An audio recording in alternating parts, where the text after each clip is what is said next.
Is this the Teahouse podcast?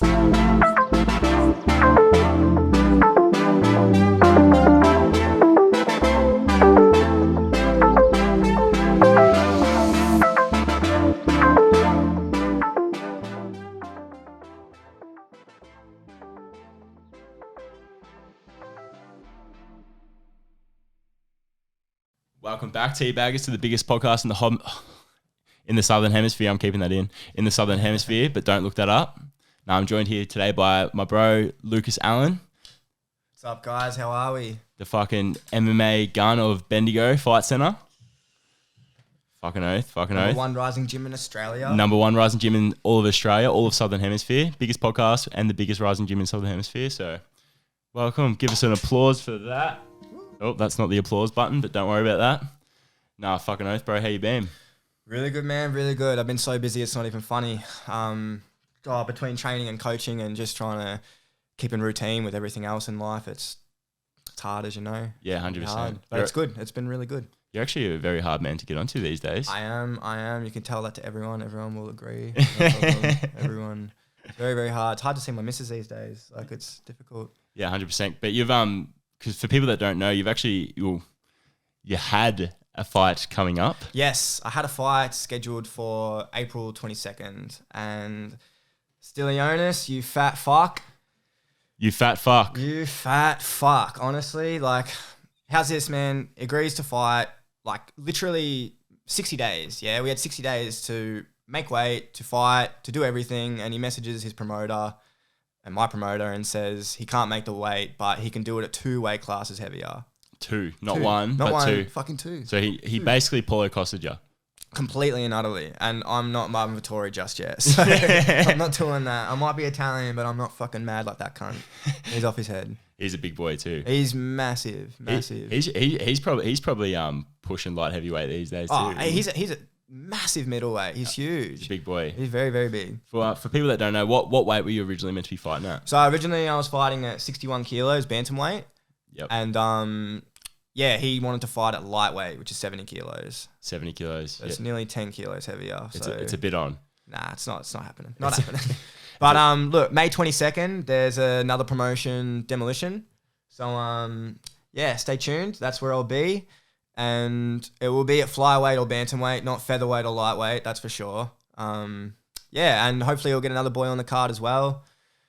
We were supposed to have one of our other lads compete on April 30th, and I'm not going to announce his name, but I'll announce to you guys that he's going to Ukraine to fight in the war. He's fighting Russians. He's going to kill them. He's going to kill Russians, not fight them.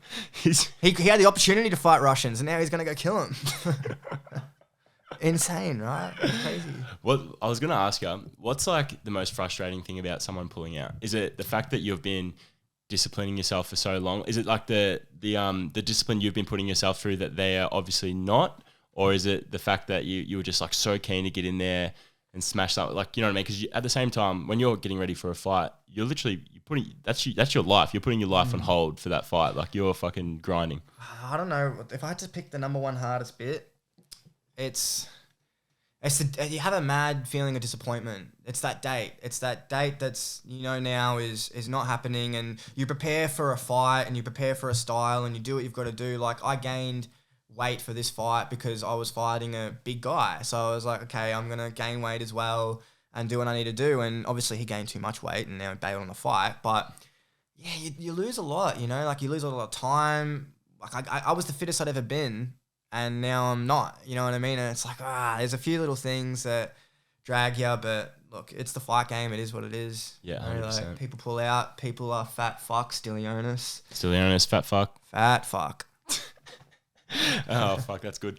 But so explain like gaining weight to like lose it sort of thing. Is it is it the water weight that you're losing? Is that what it is? Yes. So for the example, I was walking around at the weight that I agreed to fight at, and that's not usually what anyone does. Right? Usually people would, like, if you're walking at 66 kilos or 70 kilos or something, then you'd fight it. So as soon as I agreed to take the fight, I'm chucking on all this weight, right? Like, I'm eating and I'm eating and I'm eating and I'm eating, and then drinking and drinking and drinking, doing everything I possibly can while still trying to train.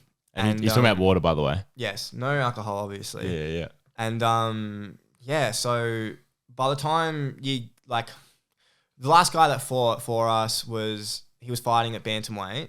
Oh, sorry, he was actually fighting at catchweight, which is 60 kilos.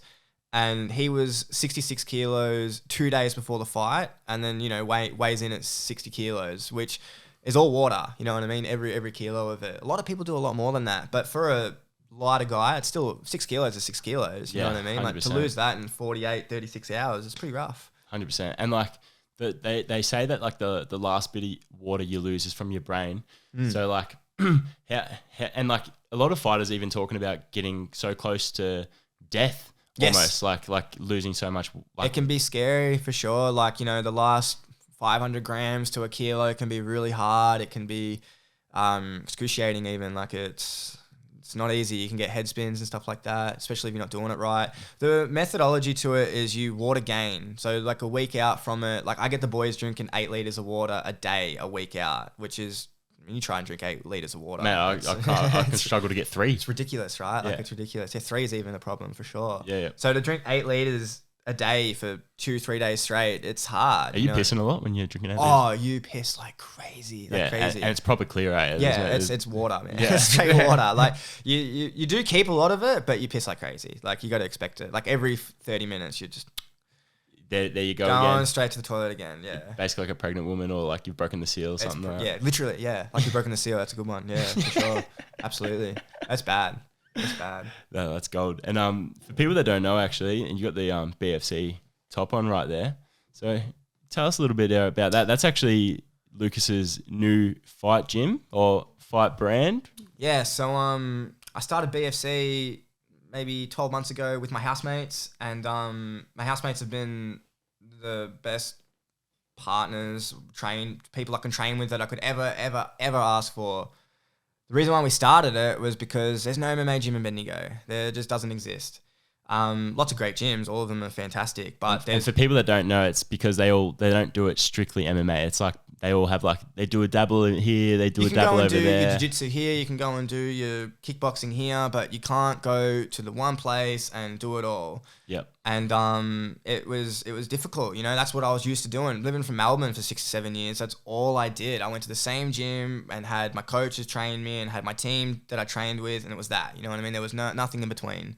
So that's I was like, well, if I can't find it, I'll start it. You know what I mean? Like, and that's the best way to do it. Yeah, right. Like I had and I've said to everyone that's come with us, like we've got, I reckon, like including people that train with us just a couple of times a week or a couple of times a fortnight, we might have like 35 members or something like that. So yeah, fuck. It's not bad considering like it's not what we're trying. We're not trying to, be actually the number one rising gym in Australia. We're just trying to create a culture for people, like anyone can do this. You could fight, anyone could fight. My mum could fight if she was a bit younger. Yep.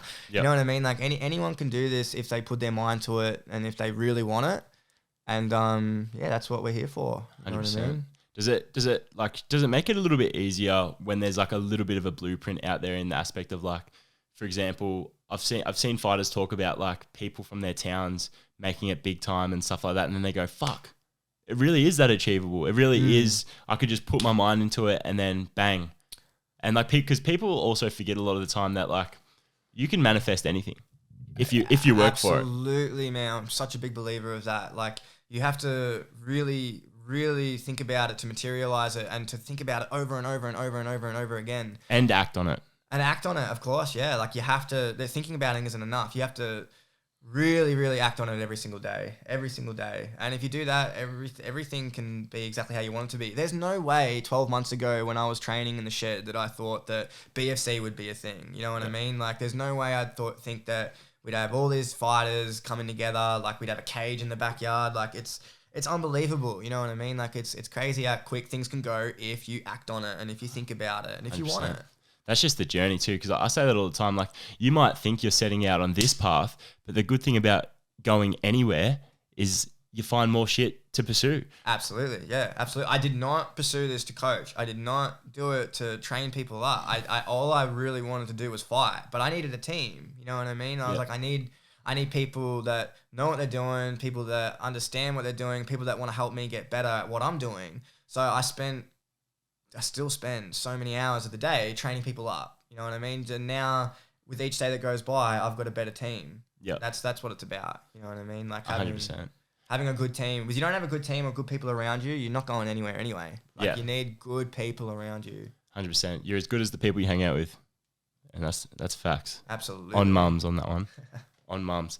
No, 100%, bro. And that's sick. And like, fuck, I see. Actually, I reckon I commented on your story the other day. Oh, was it yesterday or the day before when you posted the BFC? No, the octagon going in the back. Is that the backyard? Yes, yeah. Well, it's the backyard, yeah. Yeah. That's sick. Yeah, man. Like, that's what I mean. Like, all of our members are helping all the time. You know what I mean? They're all great people that... I say this to someone that comes in for the first day. I usually say something along the lines of like, why do you want to do this? You know, and then someone will say like, I want to get fit. I want to do this. And I'm like, okay, but do you want to be great at that? Like, do you just want to be fit? Because if you just want to be fit, you can go somewhere else. You know what I mean? I want people to want to be the greatest versions of themselves. Yep. That's what creates a perfect environment, like, or a better environment anyway. 100%. People pushing each other to be better. It's sort of like the Darren Till Hamza. What do you reckon? Yeah, I love that relationship. Yeah, same, bro. That's the most beautiful thing ever. If you haven't seen it, go check it out. 100%. And like even Darren always talks about like Hamza pushing him, like he feels invincible with him. He like pushing him to that next level. And I think that's sort of what you're talking about as well. Like having a group around you that's literally thriving to push each other better. And because the better you all get as a collective, the better again you're all going to get as a collective. Unity, man. Unity's everything. If you can have a team that's united and all has the same cause, the same ambitions, there's no stopping you. As long as you're staying motivated and you're thinking about it and you're acting on it, there is no stopping you. Literally unbreakable. Just got to go for it. Have a real crack. You know what I mean? Don't let anything stop you. Just keep on keeping on. 100%. And like for people like out there that sort of want to start MMA sort of thing, like what like and even like come to you and stuff like that, like what like obviously a lot of people would be like nervous or scared that they're going to walk in and just get their legs chopped off or like stuff like that. Like of course. And like what do you reckon, like obviously it's not going to be like that sort of thing. So what's like the best way to like even like for someone to approach you and say, hey, I'd love to come join your gym and stuff like that? I have people message me every day about it, honestly. Like people I don't know, people I do know. And I always say the same thing, or 9 times out of 10, I'm always saying, why do you want to do it? Like what actually is the reason? If you're a young man who's convinced you want to fight, then sign the waiver and start sparring. You know what I mean? That's what's going to get you anywhere. You know what I mean? Get your feet wet, get some experience, get something, and bang some shins. I even say to the guys, like, go and train everywhere, do what you can. So like once a week we'll go to 2 different gyms in Melbourne. You know what I mean? So we're training with other gyms, Sting's gym, Absolute MMA. We're doing everything we can to, you know, also as a team you just go down to Melbourne as well. Yeah, and we do it weekly. That's cool. Yeah, so that's real cool. And we go to the bigger gyms, you know what I mean? Like we go, and gyms that I trained at when I was in Melbourne. So like it's not like, because there's so many ways to do this, you know what I mean? That's what I've found that's so interesting. In every gym, there's a different coach, and with every coach, there's different philosophy and different culture and different methodologies, and that's what makes martial arts, right? Everyone's got a different approach of wielding a sword at the end of the day, right? Yeah, that's right. But my number one thing that I tell people over and over again, or I ask people, is why do you want to do it? If you really just want to fight, come to Bendigo Fight Centre. But if you want to learn martial arts and you want to get confident, you want to, you know, be fit, martial arts is still the best thing. It is by far the best thing. I started martial arts the day I turned 18 for the sole purpose of I just wanted to be able to defend myself. Yeah. That was my number one reason. I really wanted to throw a head kick too. Correct me if I'm wrong. Did you start off Muay Thai first? Yeah, so I started off Muay Thai. Honestly, I started off doing a lot. I didn't start off with the one martial art. So you did it all? I started, from the moment I started training what I would consider hard. I was training 5-6 days a week, twice a day, and consistently. You know what I mean? Like, so I was training in the mornings. I'd be training Krav Maga, and the reason why I was doing that is because it was at the Israeli Defense Force, and that was what they had Israeli soldiers teaching. Krav Maga, for those who don't know, is the Israeli Defense Force combat system. I thought it was Russian. No, it's Krav Maga. No, don't say that word. Nah, it's the Israeli Defense Force combat system, and so I was doing that, and like again, I was just doing it for self-defense purposes. But then in the night times, I was doing boxing and Muay Thai and Jiu-Jitsu even. And I was just trying to find what I really wanted to do for the first 6 months. Yep. And I ended up having a massive passion for boxing and kickboxing. I loved it. There was so many different coaches at the gym. And that's what was the best thing about training at MMA gyms. You've got all these different coaches, you know?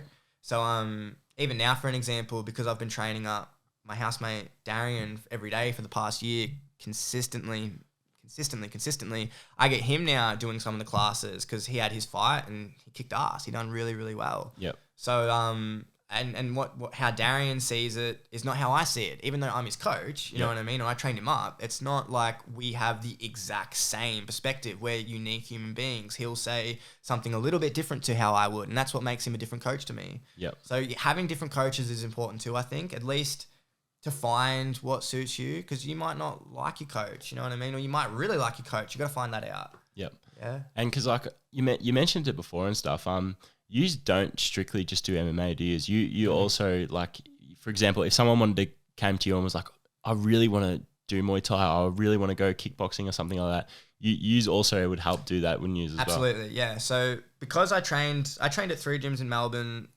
IDF, Absolute MMA, and Fight Club, and I had a lot of different Muay Thais, not a lot. I had like 3 or 4 Muay Thai instructors between the 4 gyms. I'd say Muay Thai is my base of anything. So like if you want to get a Muay Thai fight or a boxing fight or a kickboxing fight, whatever, like definitely tailored to that for sure. Yeah. Definitely. No. I've had some of the boys take boxing fights already, and the guy going to Ukraine was going to fight on the 30th in a Muay Thai fight.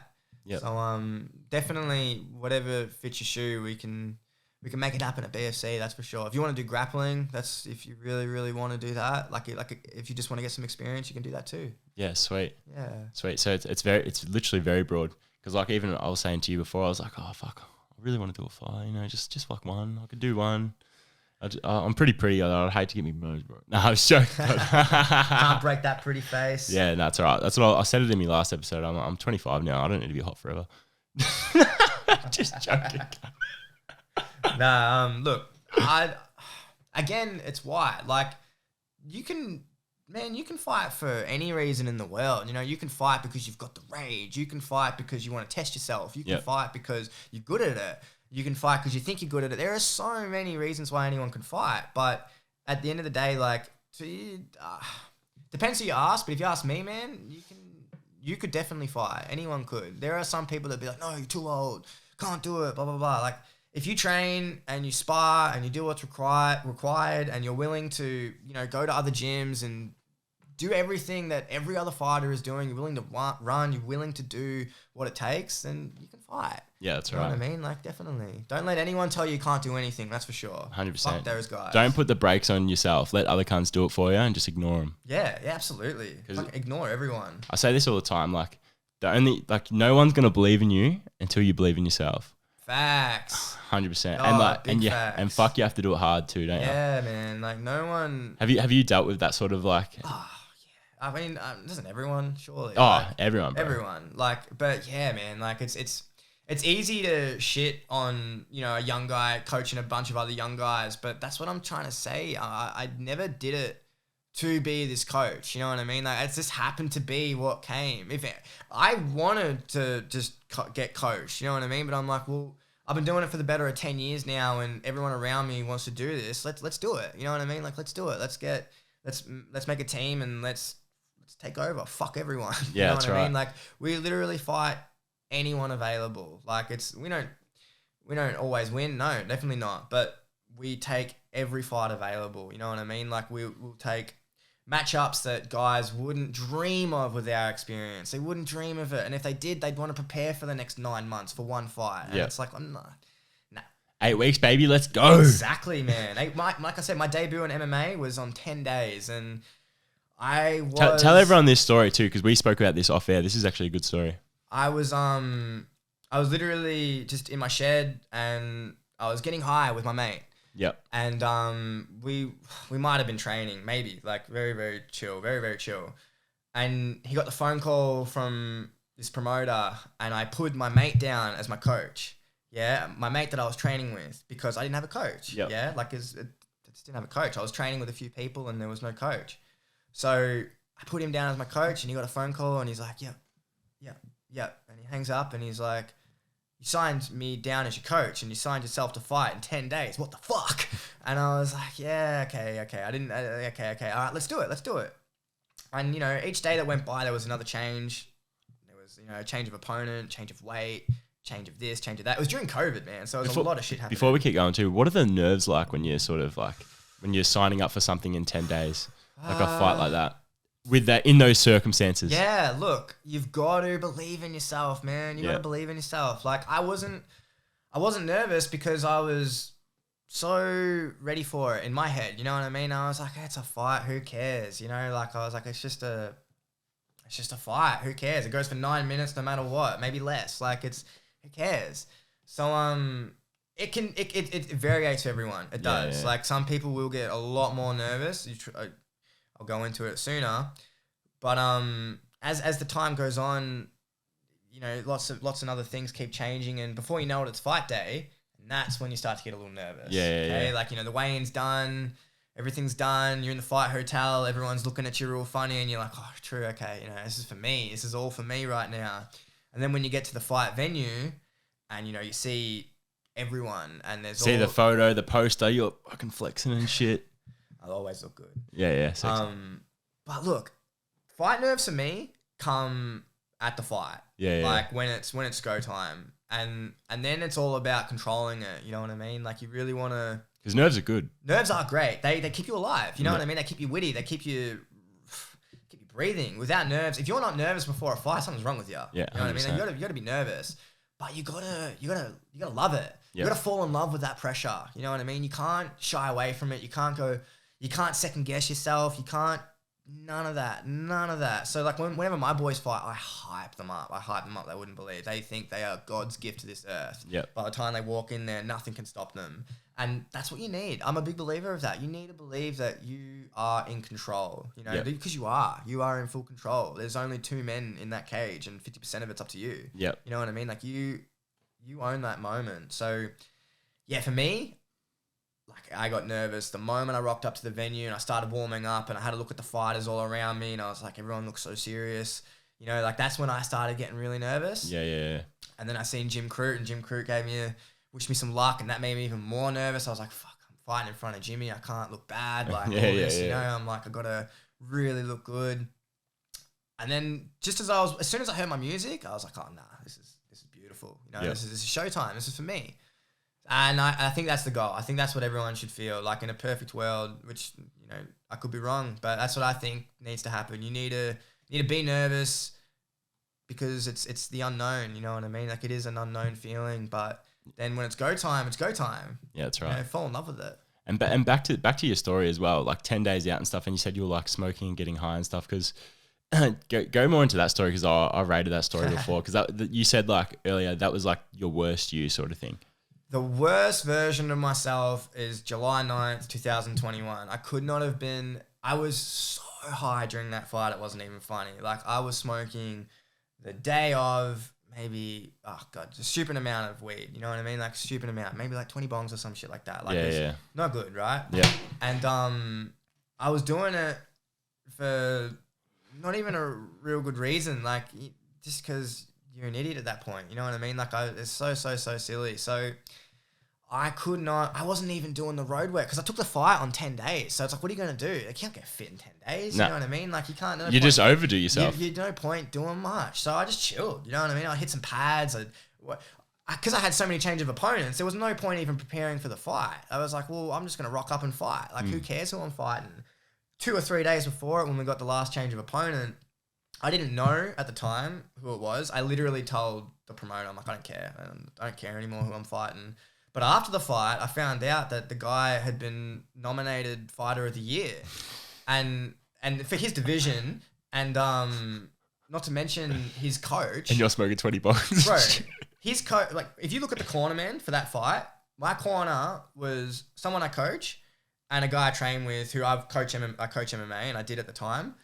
His corner was the biggest MMA coach in the country who's cornered over 1,000 fights, and the other guy had spent years training alongside Conor McGregor. So like the difference in caliber was not only clear, it was just written. It was so there. I still managed to win the 2 rounds. You know what I mean? You'll take that. I'll take that. How many rounds was it? 3 rounds. 3 rounds? I lost the fight, but I know, and you guys now know, that my cardio wasn't existing. It just wasn't there. Like, the fact I fought 1 round, I deserve a medal as far as I'm concerned. Yeah. It's very, very hard to fight the way I fought. It's not easy. Like, you know, unless you're a Diaz guy, it's not easy. It's really, really not easy. And to be honest, I wasn't even smoking straight green. I was smoking with tobacco as well. Yeah, legit. Like, it was like ridiculous. Like, if you got shot in the chest at that stage, it would have come out smoking like that scary movie bit with Shorty off it. Mate, like I even remember thinking like it'd been 2 hours since I hadn't had a bong, and I'm like, I need a bong. You know what I mean? Like, I'm thinking before the fight how I need a bong, and that's a disaster. 100%. Can't have that. And like, addiction's a funny thing as well, isn't it? And like, how long now since you've smoked weed? God, maybe like 2 months, 3 months, something like that. I've gone on and off my whole life. You know what I mean? Like, I'll typically go 3 months and then 6 months, and then I'll smoke for 12, 24 months. Like, that's what it's been like my whole life. But I quit tobacco during my fight. I broke my hand. I've obviously gone over that with you. I broke my hand, and I had to get a titanium plate and some screws get in there. Oh, so you're a cyborg now. I'm a full cyborg, yeah. But that set me back, you know, that set me back hardcore, which was another reason I even concentrated on coaching. Like, I couldn't actually fight even if I wanted to. So I was smoking a lot during that time because I wasn't doing much, you know. And as soon as I got my hand back in order and everything like that, I was ready to rock and roll. Yeah, you're ready to guns blaze. Yeah, absolutely. So yeah, like I said, like weed's a funny one, and addiction's a funny one, very, very funny one. It can be the death of you. 100%. And like, for example, like you're sitting there like 2 hours before your fight going, oh fuck, I wouldn't mind a cone and stuff like that. How, like, what a weird place to be in, eh? Yeah, like, absolutely. The most weirdest place ever. Like, it was very, very different. Yeah, I've definitely struggled with weed addiction for the last 7 years as well. So I sort of 100% understand where you're coming from, and it's definitely held me back in a lot of avenues as well. So like, I couldn't even imagine what it's like going into a fight. Fucking me. That's crazy. You know, like a fight, especially for amateur competitions, a lot of it's to do with your cardio, let alone in championship fights. I mean, in professional fighting for championship fights, a lot of it's to do with your cardio. Massive. A lot of it. Like, if you can out cardio your opponent, you can win that fight. 100%. Take them to deeper waters. That's why a lot of wrestlers win. A lot of absolutely. full pace. Absolutely. That's why Connor doesn't win. Hey, don't pick on my boy. I know. Look, he doesn't get the respect he deserves, honestly. Everyone's so quick to shit on Connor. I know, he lost to DP and Khabib. Come on. They're literally the best in the world. Like, the best. Oh, my God.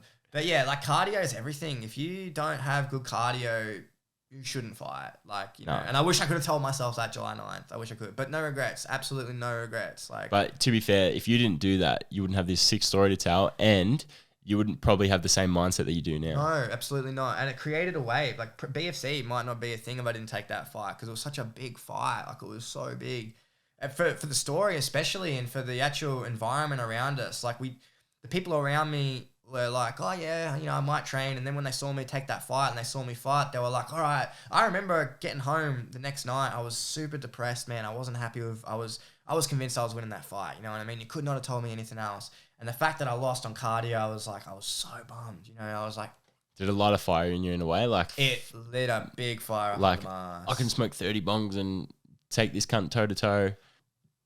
It lit the biggest fire up. Like, the two things that were, you know, really the good, the silver lining, as one might say, to the fight was, I was like, I know I can do better. You know what I mean? Like, everyone else can say what they want, but I know that I rocked up the worst version possible. I could rock up so much better. If I had an extra week, I could have rocked up better. If I had a team, I could have rocked up better. If I had all these things, a normal camp, like, you know, I like the guy I fought. I've trained with him since. He's a good dude, but I know I can beat that guy. Like, it's no issue at all. I would love to fight him again. I'd absolutely love it. Even the way I am right now, I'd love to fight him tomorrow.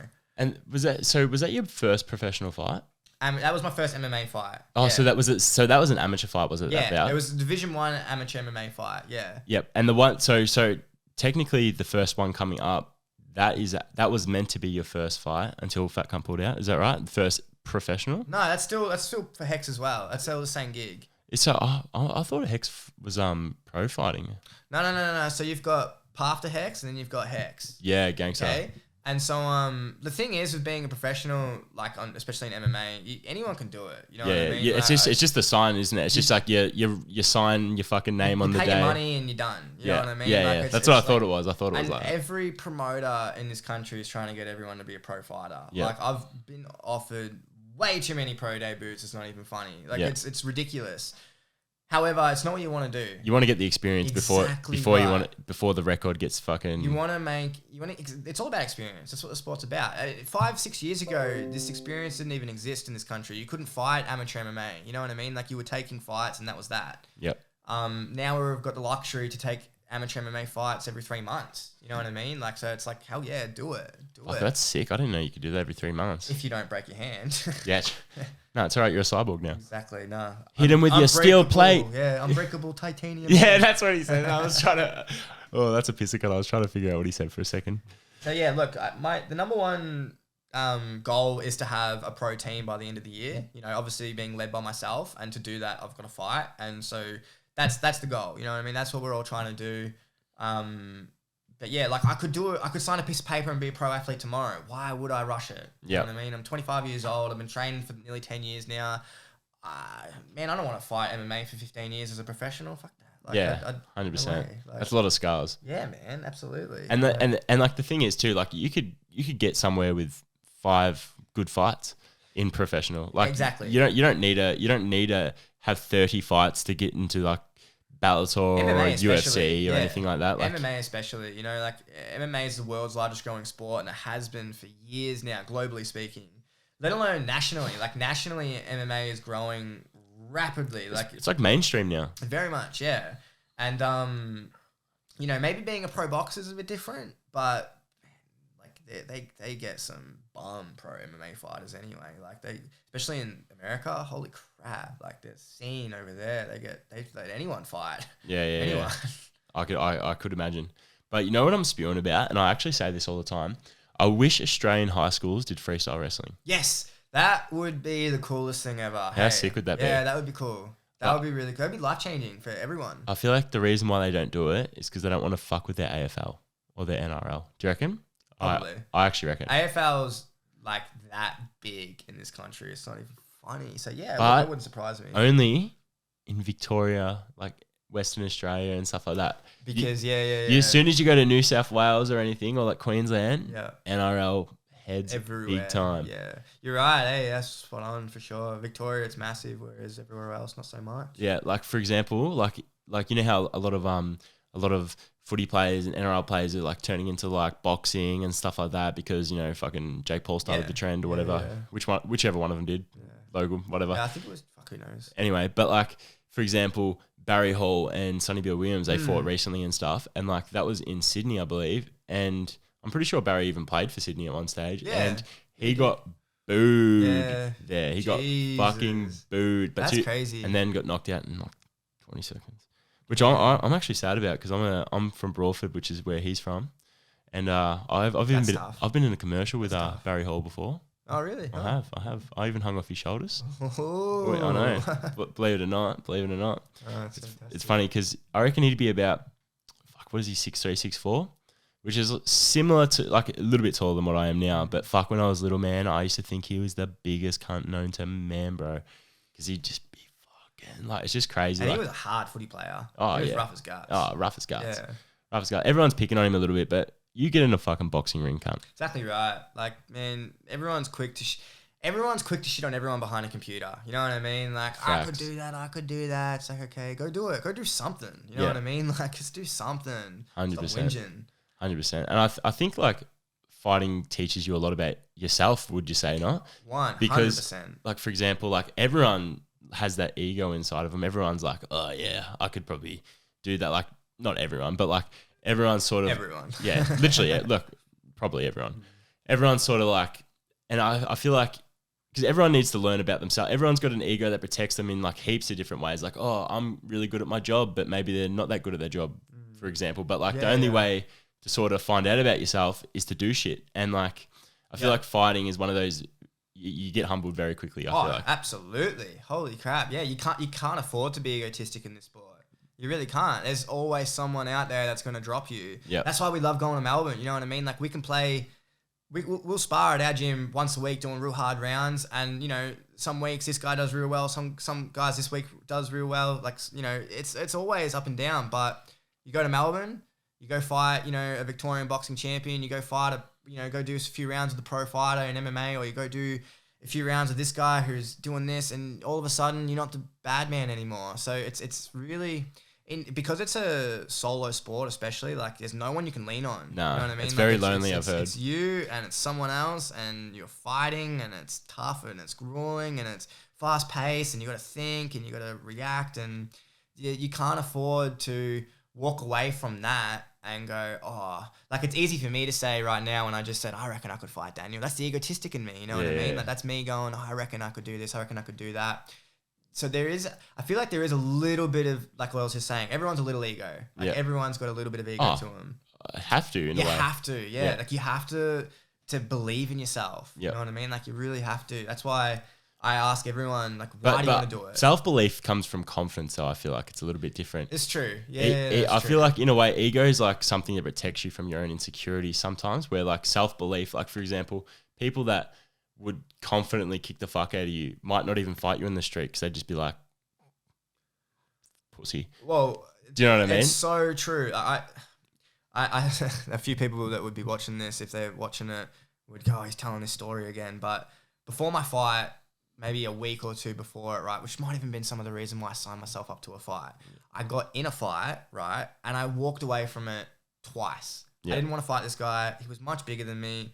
It was at Starbar, and I walked out of the club, and as I'm 5-10 meters out, I hear, oh, you can't come back, and it kept going. He's with all his mates, and he's running up towards me, and I'm walking backwards, and I've got my hands up, like I'm not like in a position. I've got my hands up. I'm like, I don't want to fight you. I'm like, I'm last thing I want to do is hit you, and he didn't even have any reason to. It was just off his head. Just being a tosser. And he was, like I said, I'm a small guy. He was much bigger than me. He was bigger than you. You know what I mean? Like there's probably 20 kilos between us. And as he was getting closer and closer, he's from me to you away, he throws 2 punches, and I've just managed to get out of the way.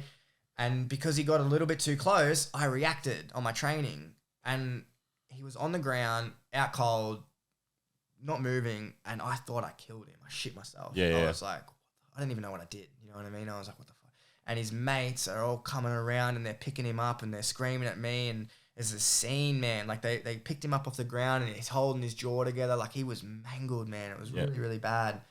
And look, that can be something that can make you not want to fight people either, because like you said, like you people that can fight won't want to fight you anyway. Like they won't. And at that point, I was the guy who didn't want to fight him, knowing that I could beat the shit out of him, and he was like, he's so little, I can beat the shit out of him. And, that guy definitely is not going to start anyone ever again. 100%. That's for sure. And I feel like, 100%. And I feel like like a lot of insecure people start fights all the time. Like I know, like when I was young and dumb, I used to get in fights all the time, and I was definitely probably the most scared cunt in the room half the time. Right. And sometimes the person picking the fight. So it's like, sometimes it's literally a disguise in a way it can be, I think. It is. People typically, like if someone like has a knife, for an example, they're scared. That's why they've got the knife. Yeah, 100%. You know what I mean? Like they're not got the knife because they feel strong. No. Like they've got the knife because they're worried whatever they're about to do isn't going to go the way they intend it to. So they've got this as, a wild card. And they're not confident. There's no one that starts a street fight or anything like that is confident in their ability. Like someone that's confident in their ability will just get it done. You know what I mean? Like they're not going to announce anything. Yep. Nothing. No announcements to be made. No, that's right. That's right. Just fucking bang on the floor. That's it.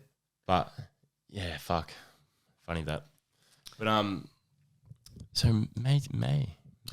22nd of May. Yes, 22nd of May. That's when we're looking to fight. So I'm gonna hop on the card, hopefully with another teammate, and then we're looking again to fight July 30th. Looking to get a. That's a quick turnaround. Yeah. That's a very quick. That's all goes well though, isn't it? Well, yeah. That's no That's no 2 hands titanium. No, of course not. No. And like, don't get me wrong, I haven't signed a contract or anything like that, but I've got one promoter who wants me to fight May 22nd. I've got another promoter I've spoken to who I want to get the team on together on July 30th. And then there's literally another one like the day after July 30th or something like that. And I could get on that too. Yeah, fuck. That's very confident, optimistic. Yeah, that's what you've got to do though. You know what I mean? Like, shoot for the stars. If you fall somewhere else, who cares? You still shot high. That's the goal. And you know, look, you train hard, you grind enough, you can do anything. I'm such a big believer of that. You know, you really can. It's the sport to win in 1 round, win in 2 rounds, win in 3 rounds. It's the sport to get on top of someone and be hugging them for 3 rounds. You know what I mean? Like, you can fight and not break your hand, and you can fight and not break your face. Like, that does happen. Yeah. Look at Khabib. Exactly right. God, oh my God. Like, his biggest problems were the weight cuts, for Christ's sake. So. Oh yeah, he was a big boy. I'm not even sure his last fight with Justin Gaethje, if he even fucking made weight or not. The 2 guys that last fought for BFC, one of them lost the fight in round 1. The other guy won the fight in 2 rounds, and he killed him. And both fights, no one was injured. You know what I mean? Like, everyone, both of them walked out clean, not a scratch on them. So it's like, you're up in the cage, you fight, the number 1 guy's available, they're literally available, and you fight on a big show. It's like, that's the dream. You didn't get injured. You can fight next week if you really want to. You know what I mean? Like, if you really wanted to. Yeah. Like, you can. That's the best part about this sport. I got one question. Mm-hmm. Where can people find these t-shirts? Ooh. Yeah. You have to message the page, and we can definitely hook that up. Yeah, definitely. Is that how it rolls? That's how it rolls. They're not available online or anything just yet. Just yet. Okay. So there's future plans for that. There is some big future plans for that. Yeah. Definitely. Yes. We've got a lot of future plans, honestly. There's a lot more I'd like to say, but I'm still keeping a lot of cards close to the hand. Yeah, absolutely. No, fair bump. But look, like, the goal with Bendigo Fight Centre ultimately is to fight. You know what I mean? Like, whether it's me, anyone else, I want to get fighters together. You know what I mean? I don't want to get people operating for Lucus Allen or Bendigo Fight Centre. I don't care about that. You know, like, I really don't. Whenever there's an opportunity to say my name, I don't use it. I never try and use it. I just put BFC down. Who's the trainer? BFC. You know what I mean? Like, I'd never ever take any credit for any of it, because I don't. Although it is a one-on-one sport, it is a team sport. Like, that's a team is what gets you anywhere. You know what I mean? Without a good team, you're not getting anywhere ever. So the goal is just to create the biggest fight community. You know what I mean? Like, I want to have fighters from Melbourne even wanting to join us eventually. That's the goal. Yeah, 100%. You know, like, because we've got momentum. That's what I really want. Yeah, cool. I just wanted to go into, like, because, like, obviously you've had, like, a really strict routine and stuff, and I remember you sending me, like, a fucking a thing of it. And how important, like, is it? Like, how much time do you have to put aside for, like, recovery and, like, diet and stuff like that on a daily basis? Man, oh my God, it's it's something that you have to perfect, you know, like, I try and get better at it every single week, just a little bit better, because you can't be good enough at it. Yeah. You can't have your routine. You can't be too good. No, exactly right. You can't have your routine, like, aced enough. You can't have your recovery aced enough. You can't have, can always be better, especially in mixed martial arts. Like, it's the sport that evolves every single day. So, like, my typical day, we wake up, go for a 5K run. As soon as my 5K run's done, have a shower, have some breakfast, have a coffee, do all that, check my social media, do all that stuff. Once that's done, I usually do anywhere between 1 to 4 PTs, you know what I mean? Like, depending on what day it is, depending on who wants to do what. Once I've done that, I'll do my own training. Usually with one of the housemates as well, you know, like I was just saying before. If not, I'll do my own training. And then, Once the day is done, I've trained 2 to 3 times, if not 4 times, with the run. You know what I mean? Like, and like I said to you before, I've ran 30 kilometers since Monday. That's you know nuts. what I mean? Like, and I don't run 10Ks a day every day, but sometimes I'll run 15, sometimes I run 5, sometimes I run 10. It depends on how the day is going. I tried to get a haircut for a month. I just couldn't have the time. Yeah. You know what I mean? I just did not have the time. But you got one for the Teahouse. I got one. I did. I hope it's approved. Yep. No, it's approved. Tick of approval. The Teabaggers will give it one. We'll rate that on the air. So your recovery is probably the most important part. I try and use majority of my weekends just to recover. Yeah. I try and not train, but usually I do anyway. Like usually I do a run or I do some pads or some bag or whatever it is. You know, Something light.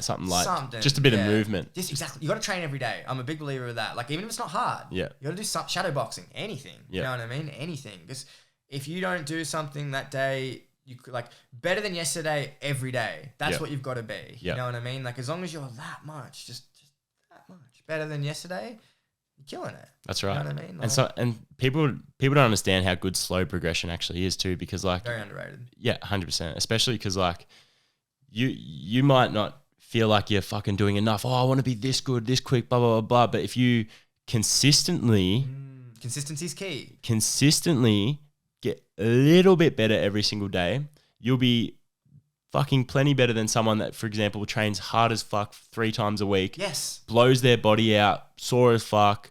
They'll probably progress, but are they going to progress someone that fucking trained? Like, I'm just going to talk about someone that like goes to work and stuff, not you. That obviously, like, for example, if someone that trained like 3 days a week and they train fucking 3 hours and they just fucking smoke their body, or someone that trains an hour and a half every single day for 7 days a week, but like just fucking technique, just train smart. You know what I mean? And that's still fucking at the end of the week, what, like 4 more hours than the person that trains like a bastard. And it shows. Like that's what made LeBron James. And honestly, I don't know much about basketball. I don't know anything about basketball. Yeah, we're going into unscathed territory with me too, brother. Okay, cool. But I see all these videos on LeBron James all the time, right? Like all the time. And he's got these videos where he says something along the lines of like, I wake up, I go to the gym. I get home, I have breakfast, I read the newspaper, whatever he says, I go to the gym. Yep. He, without fail, was at the gym 4 times a day, whether he was shooting hoops or on the treadmill or lifting weights, whatever he was doing.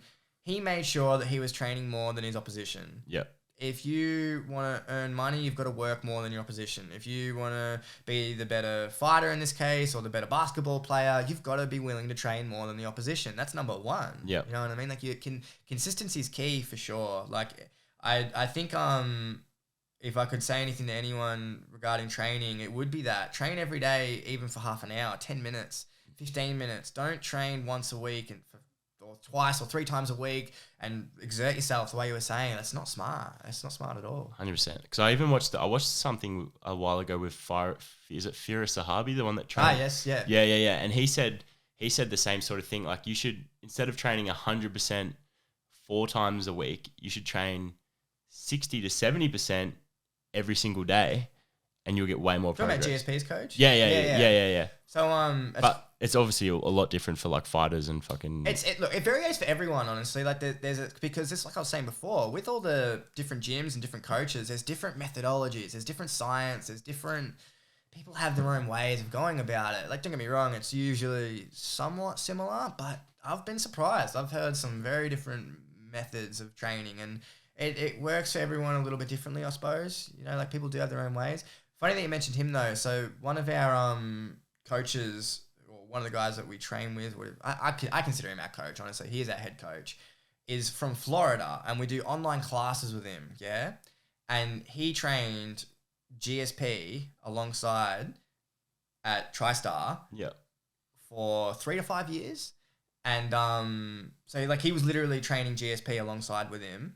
And he was training with John Danaher, and he's trained with the Gracie brothers, and now he runs what I would consider the #1 rising MMA gym on the planet. And it's called the Goat Shed. Shout out to the Goat Shed. It is honestly the coolest MMA gym you've ever heard of. Like, the goal for BFC is to be anything like those guys. They are remarkable. They have, the head coach, Asim, has a 2nd degree black belt in judo, a black belt in jiu-jitsu, and has had 29 kickboxing fights and went undefeated. Yeah. You know what I mean? Like, so he's just a freak. Absolute freak. And his whole team is crazy. You know what I mean? Like, they are off their heads. You got to see it to believe it. When you get the chance, check them out. They are crazy. Check them out. If you want anything to do with MMA, look up the Goat Shed. You'll be mind blown. They'll motivate you. They'll motivate the hell out of you. Yeah, they will. They are the best. I mean, they don't compare to anything I've ever had. It's worlds above everything I've ever seen. It's so insane. As far as a coach, and then his general techniques, like you can tell it's world class from the moment you do it. It's like, oh, well, this is what world class is like. Okay. Yeah, it's cool. Yeah, that is and it sick. shows in his fighters too, man. Like far out, his fighters are savage. So we're very lucky to have guys like from a sim in Florida to Simon and Absolute MMA, and we got the owner of Sting's Gym who looks after us as well. Vuka, he's a legend. Shout out to Vuka. Shout out to Simon. You guys look after us a lot. Yeah, 100%.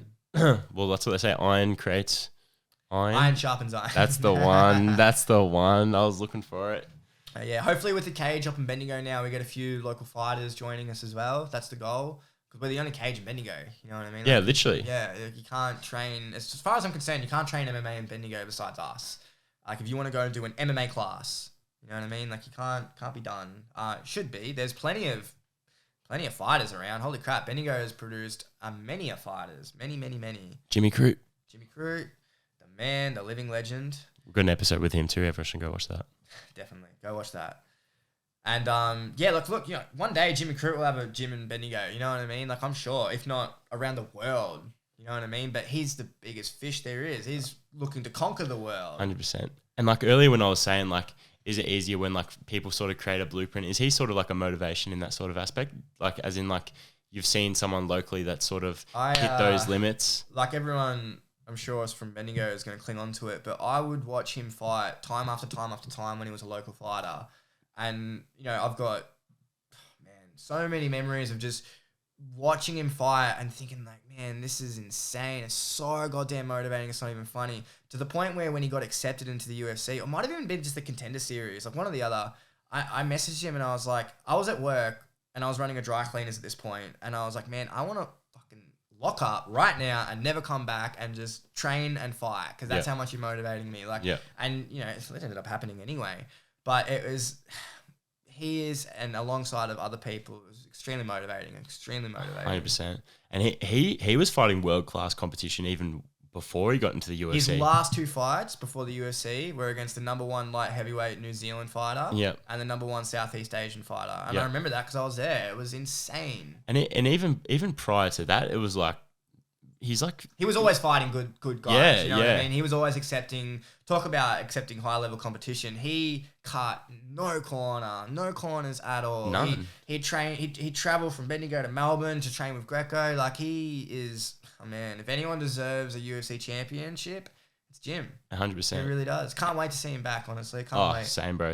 And because he's still young as fuck. People don't understand that. Like the cunt's fucking 25. He's got all the time in the world. You know what I mean? He's at the top of the sport, one of the youngest in his division. Like he's just he's laughing. And that division too, like most of them prime like fucking mid-30s. Yes, that's a very good analysis. Yeah, like a lot of the older guys in the heavier weight classes prime later. You know what I mean? Like they don't actually get like Glover, for an example. You know what I mean? There's plenty of them. Yep. They all get really, really good. They get that old man strength. You know what I mean? As soon as they got that old man strength, they're really Start good. chinning cunts left, right, yeah, center. they get sick of it, man. They're angry all of a sudden. But nah, look, it's very true. Not so much for the lighter weights, but definitely for bigger weights. I think they take too many hits. It's hard to say, honestly. Like even Romero, for an example, at middleweight, like he's taken a lot of damage.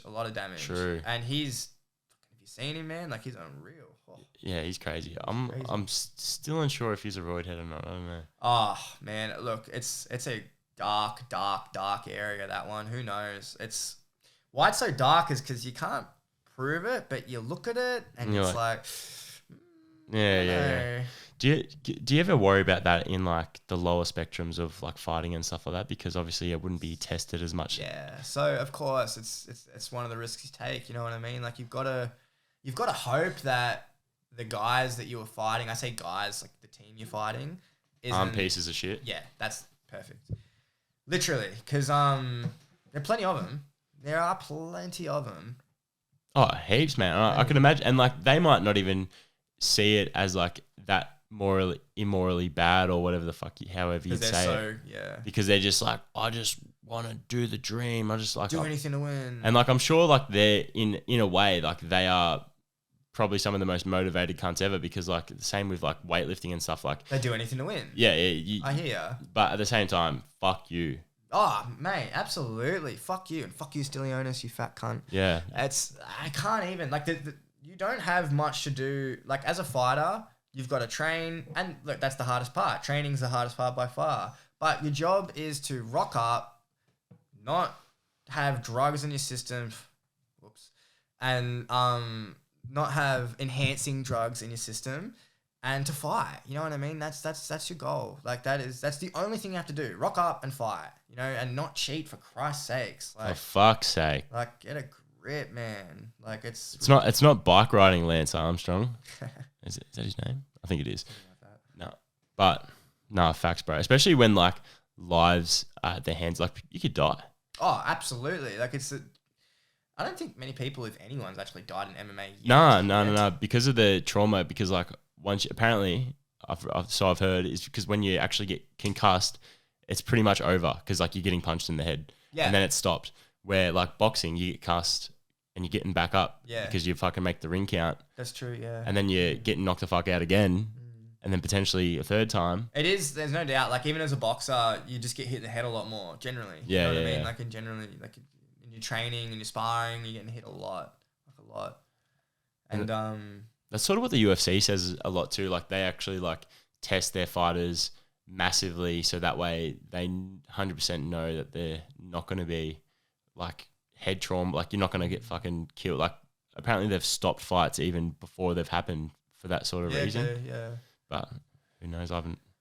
You got to look after your fighters. Like they're the entertainers. 100%. You know what I mean? Like without the Dana White has this really cool quote, and it says, "If there was the World Cup on and there was 80,000 people," it's not quoted like this, something like this. If there was the World Cup on, paraphrasing, that's it.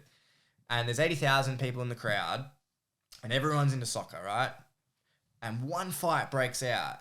No one's watching the game all of a sudden. Every single person's going to watch that fight. If not everyone, 75,000 of them. You know what I mean? Like it's, at the end of the day, fighting is an entertaining sport. It's so entertaining. It's not even funny. So yeah, you do have to look after the fighters completely and utterly. Like we have been watching since the Gladiator times. That's it. That's what the what's that place in Rome called? Colosseum. The Colosseum, baby, the Colosseum. The Octagon's just a modern Colosseum. It is. The Octagon is a modern Colosseum. Look, to be a mixed martial artist, you're a modern day gladiator. You're Literally. hopping in a cage, you're trying to kill someone's trying to kill you, and you're seeing who's better at that. You know 100%. What I mean? Like it's as gladiator as it gets. Doesn't get any more gladiator today. Unless you're on our team and your name is censored and you're going to Ukraine to kill Russians. Then you're not a modern day gladiator, you are a modern day hero. You are a warrior. I don't know. Literally, like I can't. It's got me. Oh, I can't even. It's so hard for me to comprehend. Like I've been training this guy, training alongside with him, getting him ready for his fight, and he's going to Ukraine. It's just so insane. He's a Bendigo local. Like it's just That's nuts, isn't it? It's nuts. I'll be making a big post about it and a big fuss about it as soon as. The only reason I'm not announcing his name is because he hasn't told his family, so I'm respecting that. But fair one. Oh my god, like he is such a living legend. It's not even funny. Can't give anyone enough props. Yep. He's the man. No, well, I think we might kick it there, bro. Yeah, man. No, it's been great. Seriously. Fucking thanks for coming on, my brother. Pleasure, brother. Pleasure. And, Absolute pleasure. Lucas is going to be training me for my first fight soon, so Tune in. Tune in. Let's go. Let's go.